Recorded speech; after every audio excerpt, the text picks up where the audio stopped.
From Fox 5 News, this is Good Day New York.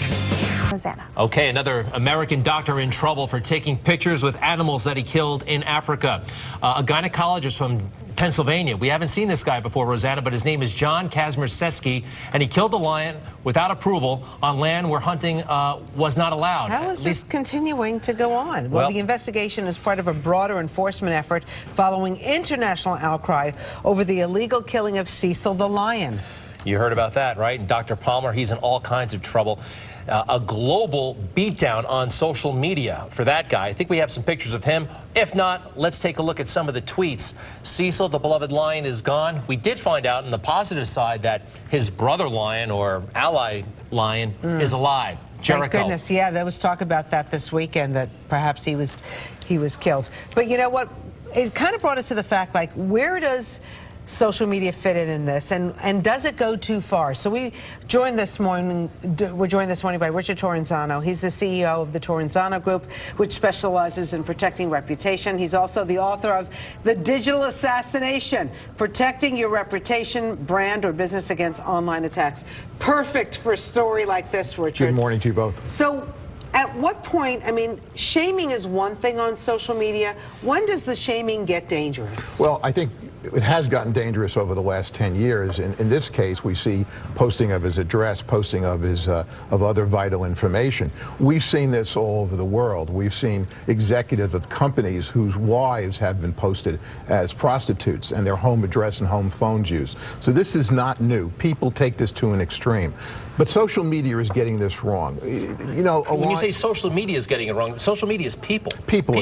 I mean, well, people are people. People are people, and they're reacting emotionally to a dead lion, and that's tragic. But you know what? In Africa alone, there is more important things that are going on with poachers, with rhinos and elephants. But this incident allows a lot of people to feel, quite frankly, morally superior, and wagging your finger.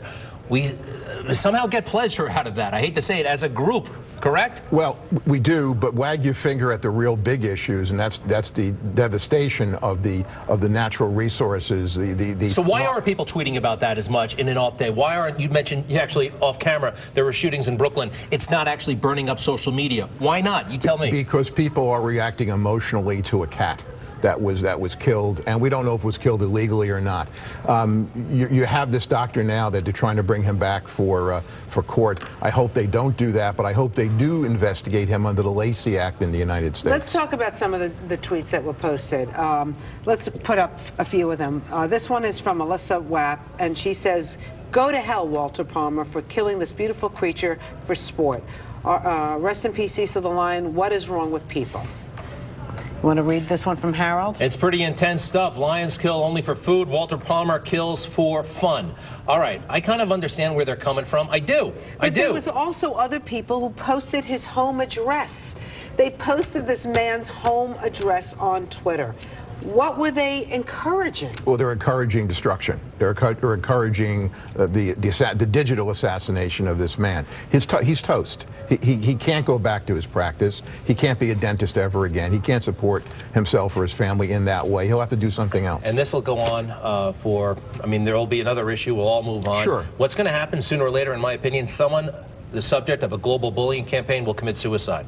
And that might be a teachable moment. I mean, that's when we're all going to have to take a step back and say, whoa. We have seen, even in New York and Queens, we've seen smaller cases, but not one of this not level. One of this magnitude, but we have seen teenagers commit suicide because of bullying and the effects of bullying on younger children. So this is not this is not new. It is a global issue, and it's only going to get worse in the years to come. Is there a way to protect ourselves from this? There is, and I think don't shoot a lion. Well, how's that one? First off. Well, first of all, this issue broke in the British media and then on Facebook, and then it started to go to Twitter, and it started trending on Twitter. Twitter, excuse me. It's Monday morning. Twitter is on Twitter. Yeah, that's right. Twitter is on Twitter. So it broke on it broke there and continued. People are responding emotionally about this, and I think it's important that they do. But again, the bigger issue is not the lion that was killed. It's all the rogue taking of animals in Africa, and I wish they would move on to that issue and force the United Nations and force the African governments to focus on their own resources. You remember Take Back Our Girls? Remember the Nigerian girls abducted, 300 of them? 287, right. For about 4 days, it was very fashionable almost to say, bring back our girls. Right. Who's thought about the girls lately? Nobody. Exactly. And that's a very important issue. And by the way, that was not the only incident. There was an incident a week later where 12 others were kidnapped, and many, many others by that Islamic group have been brutally killed. But it does raise awareness, and governments sometimes react when people are aware and tweeting about it, right? That's correct, and I hope governments, at least the African governments, start focusing on their natural resources. Good stuff. Let's put your book cover up on that screen one more time. Yeah. When did you write this thing?